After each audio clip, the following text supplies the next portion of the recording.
जंगल और जनकपुर। क्लास 6 बाल राम कथा चैप्टर 2। राजमहल से निकलकर महर्षि विश्वामित्र सरयू नदी की ओर बढ़े। दोनों राजकुमार साथ थे। उन्हें नदी पार करनी थी। आश्रम पहुंचने के लिए विश्वामित्र ने अयोध्या के निकट नदी पार नहीं की। दूर तक सरयू के किनारे किनारे चलते रहे, दक्षिणी तट पर, उसी तट पर जिस पर अयोध्या नगरी थी। वे चलते रहे। नदी के घुमाव के साथ साथ राजमहल पीछे छूट गया। उसकी आखिरी बस्ती भी निकल गई।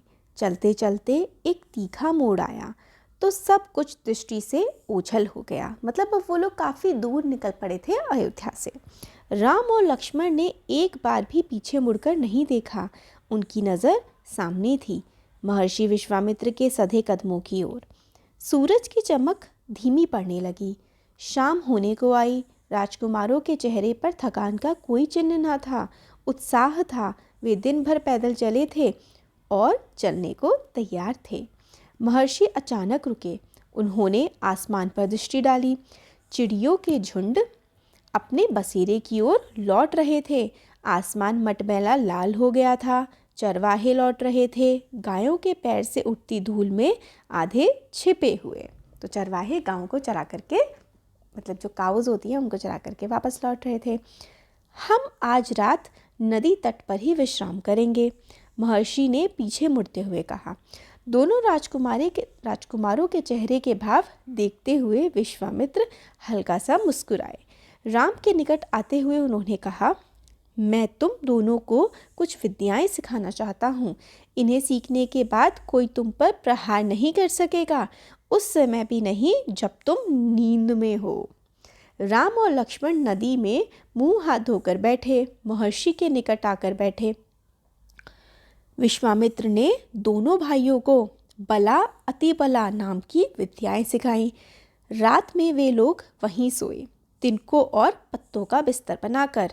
नींद आने तक महर्षि उनसे बात करते रहे। सुबह हुई, यात्रा फिर शुरू हुई। मार्ग वही था, सरयू नदी के किनारे किनारे। चलते चलते वे एक ऐसी जगह पहुंचे जहां दो नदियां आपस में मिलती थीं। उस संगम की दूसरी नदी गंगा थी। संगम का मतलब होता है जहां पर दो नदियां मिल रही होती हैं, तो एक सरयू और दूसरी गंगा नदी मिल रही थी। महर्षि अब भी आगे चल रहे थे, लेकिन एक अंतर आ गया था। राम लक्ष्मण अब दूरी बनाकर नहीं चलते थे, महर्षि के ठीक पीछे थे, ताकि उनकी बातें ध्यान से सुन सकें। रास्ते में पड़ने वाले आश्रमों के बारे में, वहाँ के लोगों के बारे में, वृक्षों वनस्पतियों के संबंध में, स्थानीय इतिहास उसमें शामिल होता था। तो यानी कि जो महर्षि विश्वामित्र थे ना, वो आसपास के रीजन की पूरी नॉलेज देते हुए राम लक्ष्मण को चल रहे थे।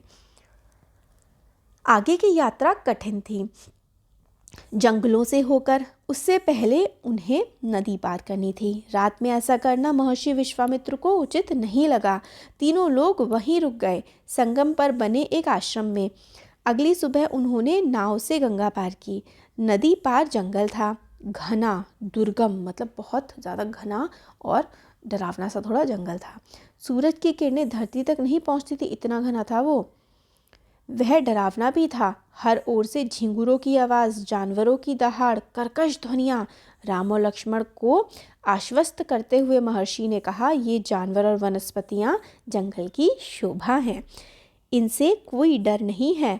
असली खतरा राक्षसी ताड़का से है, वह यहीं रहती है, तुम्हें वह खतरा हमेशा के लिए मिटा देना है। तो उन्होंने कहा कि जानवरों से कोई खतरा नहीं है, बल्कि राक्षसी ताड़का रहती है, खतरा तो उससे है। और राम से उन्होंने कहा कि ये खतरा तुम्हें हटाना है हमेशा के लिए। ताड़का के डर से कोई उस वन में नहीं आता था। जो भी आता ताड़का उसे मार डालती, अचानक आक्रमण कर देती। उसका डर इतना था कि उस सुंदर वन का नाम ताड़का वन पड़ गया था। राम ने महर्षि की आज्ञा मान ली, धनुष पर प्रत्यंचा चढ़ाई और उसे एक बाण खींचकर छोड़ा। इतना ताड़का को क्रोधित करने के लिए बहुत था। टंकार सुनते ही क्रोध से बिलबिलाई ताड़का गरजती हुई राम की ओर दौड़ी। दो बालकों को देखकर उसका क्रोध और भड़क गया। जंगल में कैसे तूफान आ गया। विशालकाय पेड़ कांप उठे, पत्ते टूटकर इधर उधर उड़ने लगे, धूल का घना बादल छा गया। उसमें कुछ दिखाई नहीं पड़ता था। फिर ताड़का ने पत्थर बरसाने शुरू किए। राम ने उस पर बाण चलाए, लक्ष्मण ने भी निशाना साधा। ताड़का बाणों से घिर गई। राम का एक बाण उसके हृदय में लगा, वह गिर पड़ी, फिर नहीं उठ पाई। विश्वामित्र बहुत प्रसन्न हुए। उन्होंने राम को गले से लगा लिया। उन्होंने दोनों राजकुमारों को 100 तरह के नए अस्त्र शस्त्र दिए, उनका प्रयोग करने की विधि बताई, उनका महत्व समझाया। तो ताड़का को तो राम ने मार दिया और बहुत सारी नॉलेज उनको मिली महर्षि विश्वामित्र से। महर्षि का आश्रम वहाँ से अधिक दूर नहीं था, लेकिन जब तक रात हो चली विश्वामित्र ने वह दूरी अगले दिन तय करने का निर्णय लिया। ताड़का मर चुकी थी, उसका भय नहीं था। तीनों ने रात वहाँ बिताई, ताड़का वन में। तो ताड़का वन में तीनों ने रात अब बिताई, जो कि अब ताड़का वन नहीं बचा था, अब तो ताड़का मर चुकी थी। वो वन अब पूरी तरह से भयमुक्त था। सुबह जंगल बदला हुआ था। अब वह ताड़का वन नहीं था, क्योंकि ताड़का नहीं थी। भयानक आवाज़ें गायब हो चुकी थी। पत्तों से गुजरती हवा थी, उसकी सरसराहट का संगीत था, चिड़ियों की चहचहाहट थी, शांति थी। तस्वीर बदल गई थी। सिद्धाश्रम का अंतिम पड़ाव था, महर्षि का आश्रम। रास्ता छोटा भी था, मनोहारी भी। प्राकृतिक सौंदर्य का आनंद लेते तीनों लोग जल्दी ही आश्रम पहुंच गए।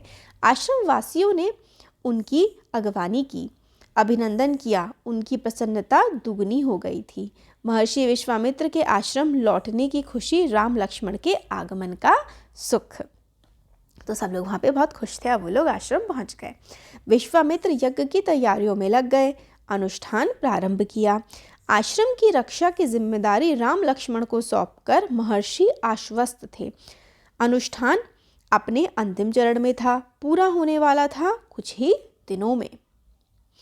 5 दिन तक सब ठीक ठाक चलता रहा, शांति से, निर्विघ्न। लगता था कि राजकुमारों की उपस्थिति ने ही राक्षसों को भगा दिया है। राम और लक्ष्मण ने यज्ञ पूरा होने तक ना सोने का निर्णय किया। वे लगातार जागते रहे, चौकस रहे। कमर में तलवार, पीठ पर तुड़ीन, हाथ में धनुष, प्रत्यंचा चढ़ी हुई, हर स्थिति के लिए दोनों तैयार थे। अनुष्ठान का अंतिम दिन अचानक भयानक आवाज़ों से आसमान भर गया। सुबाहु और मारीच ने राक्षसों के दलबल के साथ आश्रम पर धावा बोल दिया। मारीच क्रोधित था, यज्ञ के अलावा भी इस बात से कि राम लक्ष्मण ने उनकी माँ को मार डाला है, ताड़का को। तो ताड़का का बेटा था मारीच। सुबाहु तो काफ़ी ज़्यादा वो लोग चिड़े हुए थे और वो आश्रम पर अटैक करने आ गए। राम ने राक्षसों का हमला होते ही कार्यवाही की, धनुष उठाया और मारीच को निशाना बनाया। मारीच बाढ़ लगते ही मूर्छित हो गया। बाढ़ के वेग से बहुत दूर जाकर गिरा, समुद्र के किनारे। वह मरा नहीं। जब होश आया तो उठकर दक्षिण दिशा की ओर भाग गया। तो मारीच मरा नहीं था, सिर्फ घायल हुआ था, और जब ठीक एकदम से उसका होश आया तो वो वहाँ से भाग गया। राम का दूसरा बाण सुबाहु को लगा, उसके प्राण वहीं निकल गए। सुबाहु के मरने पर राक्षस सेना में भगदड़ मच गई। वे चीखते चिल्लाते भागे। कुछ लक्ष्मण के बाणों का शिकार हुए, अन्य जान बचाकर भाग खड़े हुए। महर्षि विश्वामित्र का अनुष्ठान संपन्न हुआ। राम ने महर्षि को प्रणाम करते हुए पूछा, अब हमारे लिए क्या आज्ञा है मुनिवर? महर्षि ने राम को गले लगाया, कहा, हम लोग यहाँ से मिथिला जाएंगे, महाराज जनक के यहाँ, विदेहराज के दरबार में। मैं चाहता हूँ कि तुम दोनों मेरे साथ चलो। तो अब वो लोग कहाँ जा रहे हैं? मिथिला जा रहे हैं। यज्ञ तो संपूर्ण हो गया है। उनके आयोजन में हिस्सा लेने, तो वहाँ पर एक आयोजन होना था, उसमें हिस्सा लेने के लिए राम लक्ष्मण को लेकर के गए विश्वामित्र। महाराज के पास एक अद्भुत शिवधनुष है, तुम भी उसे देखो। राम और लक्ष्मण अगली यात्रा को लेकर उत्साहित थे, नए स्थान देखने और जानने का अवसर। अब सोन नदी पार कर विश्वामित्र मिथिला की सीमा के पास पहुँचे, अपने शिष्यों और राजकुमारों के साथ।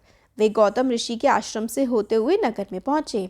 राजा जनक ने महल से बाहर आकर विश्वामित्र का स्वागत किया। तभी उनकी दृष्टि राजकुमारों पर पड़ी। विदेहराज चकित रह गए, वे स्वयं को रोक नहीं पाए। महर्षि से पूछा, ये सुंदर राजकुमार कौन हैं? मैं इनके आकर्षण से खींचा जा रहा हूँ। ये राम और लक्ष्मण हैं, महाराज दशरथ के पुत्र। मैं इन्हें अपने साथ लाया हूँ आपका अद्भुत धनुष दिखाने। विदेहराज ने महर्षि उनके शिष्यों और राजकुमारों के ठहरने की व्यवस्था करी, एक सुंदर उद्यान में, गार्डन में। अगले दिन सभी आमंत्रित लोग, ऋषि मुनि और राजकुमार यज्ञशाला में उपस्थित हुए। वहां महर्षि ने फिर धनुष का उल्लेख किया। महाराज जनक ने अपने अनुचरों को आज्ञा दी। शिव धनुष को यज्ञशाला में लाया गया। शिव धनुष सचमुच विशाल था, लोहे की पेटी में रखा हुआ था। पेटी में पहिए लगे हुए थे, 8 पहिए। उसे उठाना लगभग असंभव था। पहियों के सहारे खिसकाकर उसे एक से दूसरी जगह ले जाया जाता था। अनुचर मुश्किल से उसे खींचते हुए यज्ञशाला में लाए। धनुष देखते ही विदेहराज एक पल के लिए उदास हो गए। तो धनुष बहुत भारी था, उसको लगभग 8 लोग खींच करके लेकर के आए थे पहिए की गाड़ी पर। और जो विदेहराज थे वो उदास हो गए धनुष देखकर। उन्होंने कहा, मुनिवर, मैंने प्रतिज्ञा की है अपनी पुत्री सीता के विवाह के संबंध में। जो यह धनुष उठाकर उस पर प्रत्यंचा चढ़ा देगा, उसी के साथ सीता का विवाह होगा। अनेक राजकुमारों ने प्रयास किया और लज्जित हुए। उठाना तो दूर, वे इसे हिला तक नहीं सके। प्रत्यंचा क्या चढ़ाएंगे? प्रत्यंचा होता है उस पर एक तरह से धागा होता है ना, वो तो भाई इतना भारी धनुष था कि कोई भी उसको नहीं उठा पाता था। तो राजा को मतलब काफ़ी टेंशन हो गई कि मैंने क्या प्रतिज्ञा ले ली कि अब मेरी बेटी की शादी कैसे होगी, ये धनुष तो कोई उठा ही नहीं पा रहा है। विदेहराज का संदेह समझकर महर्षि विश्वामित्र ने राम से कहा, उठो वत्स, यह धनुष देखो। तो राम से कहा कि देखो भाई धनुष। राम ने सिर झुकाकर गुरु की आज्ञा स्वीकार करी। आगे बढ़े, पेटी का ढक्कन खोल दिया। राम ने पहले धनुष देखा, फिर महर्षि को। गुरु का संकेत मिलने पर राम ने वह विशाल धनुष सहज ही उठा लिया। राम ने तो एकदम उठा लिया वो धनुष। यज्ञशाला में उपस्थित सभी लोग हतप्रभ थे, मतलब सब हैरान रह गए। इसकी प्रत्यंचा चढ़ा दूं मुनिवर? राम ने पूछा। अवश्य, यदि ऐसा कर सकते हो। विदेहराज चकित थे। राम ने आसानी से धनुष झुकाया, ऊपर से दबाकर प्रत्यंचा खींची। दबाव से धनुष बीच से टूट गया। इसके 2 टुकड़े हो गए, बच्चों के खिलौने की तरह। यज्ञशाला में सन्नाटा छा गया। सब चुप थे, एक दूसरे की ओर देख रहे थे। अब जब राम ने उठाया प्रत्यंचा चढ़ाने के लिए, तो वो धनुष उनसे टूट गया। सभागार की चुप्पी महाराज जनक ने तोड़ी। उनकी खुशी का ठिकाना ना था। उन्हें सीता के लिए योग्य वर मिल गया था।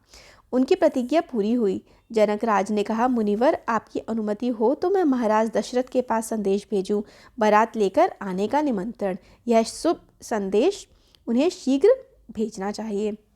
तो वह, अब क्योंकि राम ने तो उठा लिया धनुष, और राजा जनक की तो यही प्रतिज्ञा थी ना कि जो भी धनुष उठा करके प्रत्यंचा चढ़ा देगा, उसी से वो सीता का विवाह करेंगे। तो ये तो हो गया पूरा। महर्षि की अनुमति से दूत अयोध्या भेजे गए, सबसे तेज चलने वाले रथों से। इस बीच जनकपुर में धूम मच गई। बारात के स्वागत की तैयारियां होने लगी। नगर की प्रसन्नता चरम पर थी। महाराज जनक का संदेश मिलते ही अयोध्या में भी खुशी छा गई। आनन फानन में बारात तैयार हुई, मतलब बहुत ही फटाफट बारात तैयार हुई। हाथी, घोड़े, रथ, सेना। बारात को मिथिला पहुंचाने में 5 दिन लग गए। जनकपुरी जगमगा रही थी। हर मार्ग पर तोरण द्वार, हर तरफ फूलों की चादर, एक एक कोना सुवासित। हर घर के प्रवेश द्वार पर वंदनवार, एक एक घर से मंगल गीत, मतलब हर तरफ खुशियों का माहौल था। मुख्य मार्ग पर दर्शकों की अपार भीड़। खिड़कियों और छज्जों से झांकती महिलाएं। एक नज़र राम को देख लें, राम सीता की जोड़ी दिख जाए। विवाह से ठीक पहले विदेहराज ने महाराज दशरथ से कहा, राजन, राम ने मेरी प्रतिज्ञा पूरी कर बड़ी बेटी सीता को अपना लिया। मेरी इच्छा है छोटी पुत्री उर्मिला का विवाह लक्ष्मण से हो जाए। मेरे छोटे भाई कुशध्वज की 2 पुत्रियां हैं, मांडवी और श्रुतकीर्ति। कृपया उन्हें भरत और शत्रुघ्न के लिए स्वीकार करें। राजा दशरथ ने यह प्रस्ताव तत्काल मान लिया। तो चारों बहनों की चारों भाइयों से शादी हो गई। विवाह के बाद बारात कुछ दिन जनकपुरी में रुकी। बाराती बहुओं को लेकर अयोध्या लौटे तो रानियों ने पुत्र वधुओं की आरती उतारी। पुत्र वधु यानी कि बहुएं। स्त्रियों ने फूल बरसाए। शंख ध्वनि से गलियां गूंज उठी। यह आनंदोत्सव लगातार कई दिनों तक चलता रहा। तो यह राम सीता की शादी भी हो गई। Thank you.